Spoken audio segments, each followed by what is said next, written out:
Several years ago, I created a Facebook page for my church. I didn't know what I was doing. It was basic. It didn't convert. Nobody came to it. And if they came, they didn't stay.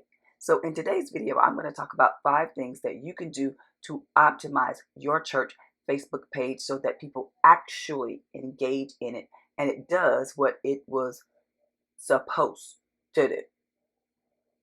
Let's jump in. Hey everybody, this is Coach Cheryl and welcome back to my channel. On this channel, I create content to help make social media, digital ministry, online ministry super easy for churches, businesses, and for nonprofits. If that sounds like content that would resonate and that you would enjoy, I want you to go ahead, join the family, smash that subscribe button, hit that notification bell so you know when I upload a new video. And I'm going to ask you to do a huge favor for me. I'm going to ask you to like this video right now. That's going to let me know, and it lets YouTube know that this is content that you enjoy so that they serve it to more people so that I can help more people, more ministries, more churches grow on social media. Thanks so much. I appreciate you. Facebook pages can be very, very powerful tools for churches, especially small churches, but only if they're easy to navigate and you tell people what they want to know without having to dig through the weeds. So this is why I'm going to talk about the 5 things that I think every church needs to do to optimize their church Facebook page that makes it super easy to navigate, to connect, and to engage with your ministry, with your business, or with your nonprofit. Let's jump in. So wow, here you see it. We are in the Facebook lab on my personal church's Facebook page. And I'm going to walk you through all of the elements that I think that you need to be thinking about when you are talking about your church's Facebook page. And before I do this, I'm going to do something just briefly on the church's Facebook page. I'm actually going to go into my news feed so that you can see, for those of you that don't already have a Facebook page and you want to create a Facebook page, I'm going to show you really quickly the quickest way to create a Facebook page. And so as you'll see in my news feed, on the right side, there are these 3, or this little circle with 9 dots on it. That's where you create everything. I'm going to move it up just a little bit so you can see it. And I'm going to kind of circle it. This is the part I'm talking about. These 9 dots, if you click on that, it brings this drop down menu where you can create things. You can create posts, story, rooms. That's for a whole nother video. But then right under that line, you'll see page. If you select page right there, it'll bring you up to the dialog box where you can actually create your page. And what I love about this particular process is Facebook will walk you step by step through the process of putting the page information, picking the category, doing the description. And as you are filling out information, it is going to show over here in the desktop preview. You can see the desktop preview. And let me move this just a little bit so that you can see over here. There are 2 ways that you can view this. This is the desktop preview. There's a little icon here that looks like a little screen. And then you'll see this that looks like either a phone or a tablet. That's the mobile preview. So if you click on that, you'll see what it'll look like for people on their mobile devices. And know this, that more people visit social media sites on their phones. So they're going to be having a mobile phone when they're trying to see your site. So make sure that as you are adding elements to create your Facebook page, that you think about how it's going to show up on a mobile phone as well. And so this is how you would actually go about creating a page. We're not going to go through those elements because I'm assuming if you're watching this to optimize your Facebook page, you already have a Facebook page. And so we're just going to walk through the process of how to optimize that page. And over in your left-hand corner, you'll see all of these different things that I can do. I can go through my friends or I can go through my pages. I'm going to go ahead and select pages. So we'll just click on that. And then I'm going to pick my church's page. You can see I am the admin for a lot of pages, but we're going to talk about my particular church's page. I talked about 5 things that we're going to talk about on tonight. Places that you need to be looking or things that you need to be doing to optimize your churches, your business, your ministries, nonprofits page. the first thing is your cover photo. Now, your cover photo takes up all this real estate. The large picture you see here that I'm kind of putting a square around, that is your cover photo. And I want you to think about this when you're thinking about how to design or how to tell somebody how to design your church's cover photo, your ministry's cover photo, your nonprofit or your business's cover photo. You want that to be the billboard that tells people who you are. And so there's certain things that need to be on that cover photo. The first thing is, what's the name of the company? What's the name of the church? What's the name of the business? So you'll see that this is New Beginnings Church of God by Faith. So you want to make sure that you have that there on that cover photo so that when they come to the door of your business, the door of your church, they know where they're entering into. It's kind of like having signage out on a door, on a business, on a ministry, on a church. So you want to let them know the name. The second thing is, especially for ministries, you want to let them know when you have services. You don't want them to guess about that. Like our church right now, we are hybrid. We are 50% in person and 50% online. And so I'm going to tell you, every Sunday at 10 a.m. is when we have service, and you can watch it on YouTube and on Facebook so that they don't have to guess when they can join us online. They know for a matter of fact, this is the time that this church has worship. So you want that on your cover photo. You want that to be one of the first things that they see. Also, you can add your motto. You can see we have our motto here that we've had for over 30, 40 years that says, the church where hearts are sanctified, souls are edified, and God is glorified. We've had that motto for about, 30, 40 years. And God bless me to come up with that. All those years ago, I must have been a teenager when we came up with that. Wink, wink. So that's one of the first things that you want to think about. Now, you can change this. It doesn't have to be static, and it doesn't have to say the same. Say that your church is having a conference, a men's conference, a women's conference, a youth conference. You can change your church's cover photo, your business's cover photo, depending on what's going on. So you'll see there's an edit button here. If you simply click on that edit button, it allows you to change it. You can choose from photos. You see the first option, choose from photos that you already have on Facebook. You can create a slideshow. Your cover photo doesn't have to be a static image. It can actually be a video. It can be moving graphics. So think about all the creative ways that you can show people or invite people to be a part of your ministry. Or you can upload a picture. Let's say you have someone design or custom design your church's cover photo. You can upload it from your desktop, from your whatever device that you're using. You can also reposition it. Let's say it's the wrong dimensions. You can reposition it. Let's say our pastor's head was cut off, or our first lady's head was cut off, and I need to lower it some, where you can actually click on here and it'll allow you to move this image. You can see ours is pretty static because it's the exact dimensions of a cover photo. If you use a service but Canva, you can actually get the exact dimensions of what the cover photo should be. And then you can just drop it in there and it'll be the exact thing. You won't have to really do a lot of repositioning and all of that. And then the last one is remove. And I'll just click in on, if you choose photos, it's going to show you all the photos that you have in your church's Facebook photo albums. These are some of the recent cover photos that we've had. So you can do it that way. The other one was to upload a photo, and it's going to bring up anything on your desktop that you can actually choose. So those are the options for your cover photo. Now, the second thing to optimize your church's Facebook page is the actual profile picture.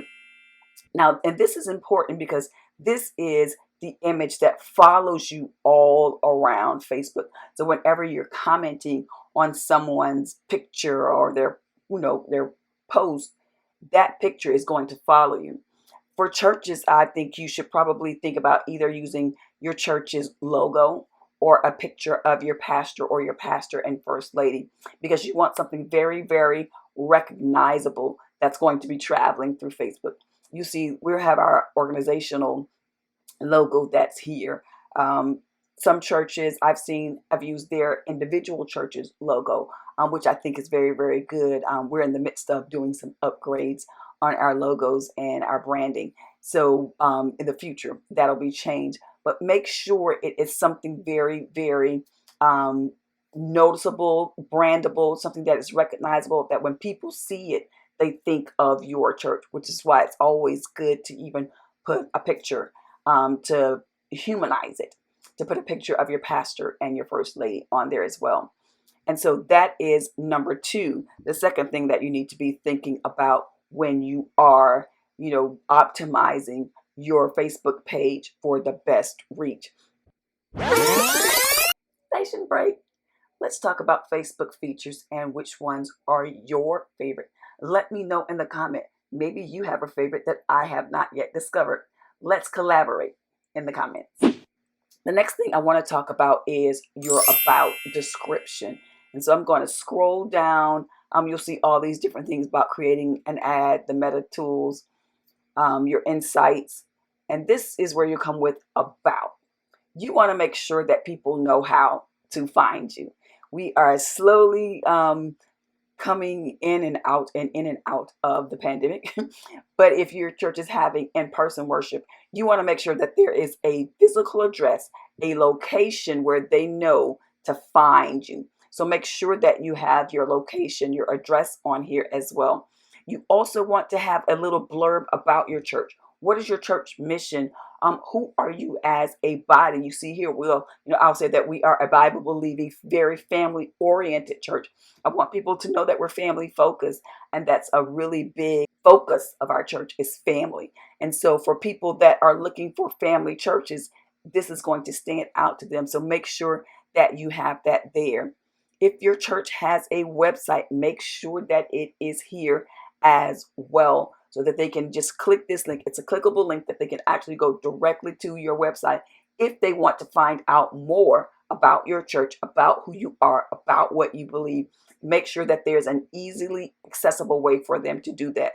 So make sure that you have your website there. Also, a number where they can call to reach out to you. If you have hours, if your church has office hours, tell them when they can actually call, and perhaps there'll be somebody there to answer their phone. And this is our YouTube page. So if you are on more social media platforms than just Facebook, put all of those there, so maybe they can follow you on YouTube or Instagram, TikTok, wherever you are. Make sure that that is included as well. Those are things that you want to make sure that you have in that about section. And I also wanted to go right back up to the top. And I want to talk about these, which are called tabs. These are tabs that people see on mobile devices. They're tabs that people see on desktop. And it's almost like a directory of your Facebook page. And so I often tell people to make sure that you have the tabs ordered in a way that the things that are important to your church and to your ministry, to your nonprofit or your business, that those are seen first. What you'll see is that there are only 4 tabs, home being one, so there are only really 3 that the visitor is going to see without having to click the more button to see additional things. So you want to be very, very strategic in how you order those tabs, and you can change the order, and we'll kind of walk through how to do that. One thing that I suggest for churches, especially if you live stream, is to make sure that that live tab is either first or second, so that when people come to your page, they don't have to fish or to fight to see your service. If you set that you have service at 10 on Sunday, they go to your page and let's say you haven't pinned it so that they don't really see it, that they'll just be able to click on live. Voila. These are all of the live services that you've had. And they can go, and the one that's going to be on the top left is going to be the most recent. Or if you are live, that is going to take up most of this real estate, and they'll see, boom, there is service. So make sure that you have that live button really, really close to the front. And as you click on the more tab, I'm going to show you how you can reorder tabs. You'll see there are a few other ones, videos, photos, community, but then you'll see edit tabs. All you have to do is click on edit tabs, and this will show you all of the tabs that are available. Now, there are some that you cannot hide. Some of these that you see with these little radio buttons, you can hide them or you can add them. I've hid a lot of them. You see I have live showing, groups showing. The about page is going to show. You can't turn that off or on, but you can reorder it. There's photos, community. And let's say I want groups to be first. We have our Bible study in our Facebook group. And let's say I want that to be first. You'll see that there are 6 little buttons or circle dots right here on the left side. If I click that and hold it, I can move this anywhere I want it to. Let's say I want it to be top in front of, and so I just drop it. If I want the about page to be at the very top, I can just click it and drag it anywhere I want to on this page. And when it's where I want it to be, I can let go and it'll drop. And you can see on the corner it says tab ordering is saved. But I'm going to put it back kind of like I had it. So I'm going to put that there and put this here. Now I want to also show you here, there are different other options that you can have. Let's say your church has a bookstore that you want to highlight. You can turn that on and people will see it. And I'm going to turn a couple of these on that, remember, we didn't see before. Let's see, I'll turn events on. Let's say you're having a conference that's coming up. And let's say you got a special offer on something you have. All I have to do is select those. And then when I go back to our page and I click on more, now you'll see all those other options: events, shop, offers. That didn't show up before because I had them turned off. So you can turn those on or off, and that'll be give you more options and more flexibilities for what you want to show up. So I'm going to turn them back off because our church does not use them right now. So those are things that you can do. And I want to briefly jump over to my business page. You can see happening now. This is what will happen because I'm live on my business page. This is what will happen when you are live for your church services. When people go to your page, they can look at that left-hand corner and it'll say happening now, and they'll know when you're live. Also, what you could do is, if I go down a little bit, this is the one right here. I can click on this button and I can pin that post to the top so that that's what they will see.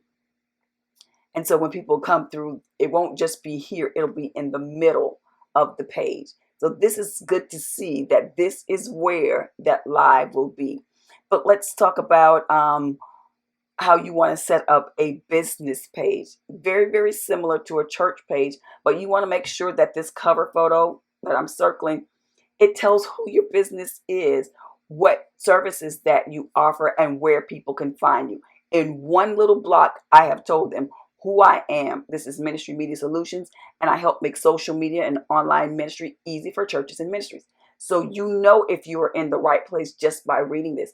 I tell you how you can find me. This is my website. I also tell you all the places that I am on social media: YouTube, Instagram, Facebook, the same thing, at Ministry Media Solutions. You can find it here. And we're growing on Instagram. We just hit over 650. Anyway, that's an aside.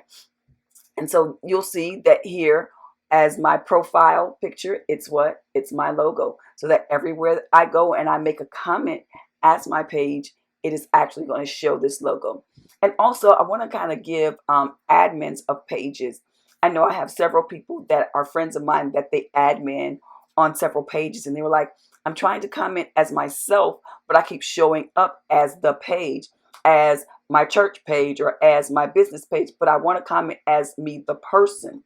Over right here, you'll see there is a button and it has my my business logo on it. If I just click on that, it can see how it says I can choose how I want to interact on this page. I can either interact, you see where the check mark is on as Ministry Media Solutions, or I can interact as myself. So if I just select myself, what you'll see, that picture change to me, my actual personal profile picture. And if I want to go back to interacting as my page, then it'll change back to that logo. So those are things that you want to be thinking about and thinking through as you are working through the process. And I'm going to kind of go down here a little bit more as well to show you how you want to, and you also get insights. And these are just brief insights to show you how your page has been growing through, let's say this is the last week. how many people you've reached, how many engagements, how many people have liked your page during that time frame, so you can kind of keep up on what the page is. And here it's the about section. The about section is really, really important. I want churches to grasp that idea, that it is important that the about really tells people who you are as a church, who you are as a business, who you are as a nonprofit, and how they can contact you. So you'll see I have here the link to all of my courses. You'll see how many people follow this page, how many people have liked this page, my website here. All of the information that is really, really important. And then, of course, on the other side, you'll see the posts that I have on this page. So those are things that you want to be thinking about when you are looking to optimize your page for the best use, for the best reach. But here is some, what do you call it? Some moves or some things that a lot of churches don't do that will help you. And so I'm going to tell you two things that most people won't tell you to do. Number one thing is to make sure every member follows your page. Not just likes your page, but follows your page. You only get about 0.6% of the people that like your page that actually see your page post. So if you want to organically increase that reach, make sure that they follow the page. You'll get more people that will see what you post that follow than just actually like your page. So ask every single member to follow your page, even if you do it in service and you say, I want everybody to, hold up your phones, go to Facebook, hit the follow button. That is one thing. The second thing, these are what I call my ninja moves. The second thing is ask your members to review your church. And I'm going to go here because that's one of the tabs that I don't have on our church, but I'll show you. It's right here, reviews. If I turn that on, it shows on your page the people that have visited your church and that have reviewed it. So when prospective members come, people that are scrolling through and they're, let's say, moved to your town and they're looking for a church, they can read the positive reviews from people that actually attend your church. And so you can ask people that attend your church to just give us a review. Tell people what you like about this ministry, what you like about this church, especially for my business owners that have business pages. Have all of the people, your clients, that have loved your products, loved your services, your nonprofits that have loved, people have loved the services that you've offered to them. Have them submit a review on your page so people can get a better idea, because word of mouth marketing is the best marketing because people trust people. So make sure that you are, taking advantage of those reviews and that it's available for people to see. So I just wanted to jump on here really quick just to give you all just a few of those tips and tools and strategies to help you get organic reach on your Facebook pages. I pray that it's been beneficial. And I know I went really quickly through a lot of the information, but if you have a need to get a broader reach on the information, you want to learn a little bit more about Facebook. Earlier in the year, I did a course called Facebook Basics 101 that went not a little, but a lot more in depth about personal profiles versus Facebook pages, why your church needs a Facebook page. We also talked about how to enhance it and so many other ways that I might not have mentioned on tonight. Also talked about how to go live just using the Facebook app, how to do that really, really well, how to go live using Facebook, whether it's on your desktop, whether it's on a phone or on a tablet, how to do that, and how to really create interactive posts that people respond to, that people connect with, so that you aren't putting posts out there and crickets. Nobody's responding. You don't hear anything. So if you want to take advantage or get into that class, I just dropped a link. That link is CherylThomas.co/Facebook Basics 101. So If you're looking to learn how to maximize Facebook, to stop floundering on Facebook, to get really good reach on Facebook, I would highly, highly, highly recommend this course. New to live streaming, I created a equipment checklist for small churches, for businesses, for content creators that's going to help you find out what you need right now to live stream, how to do it effectively for the cheapest price. Yes, I said the cheapest price, the most efficient, budget-friendly cost. Be sure to check the description box to get that checklist. It is free and it's going to help you as you structure your live streams, knowing what to buy, what not to buy, what to spend on, what not to spend on, what's necessary right now, and what can wait a while. Be sure to check the description box. Get your free resource. Thanks again for watching. I do so appreciate you. If you haven't already subscribed to the channel, I'm going to ask you to do that now here. Also, click the notification bell so you know when I drop a video. Also, I recently uploaded a video talking about the 5 advanced social media techniques that churches can employ to increase their reach. You'll want to check that out here before you go. Again, thanks so much, and I look forward to seeing you in the next video.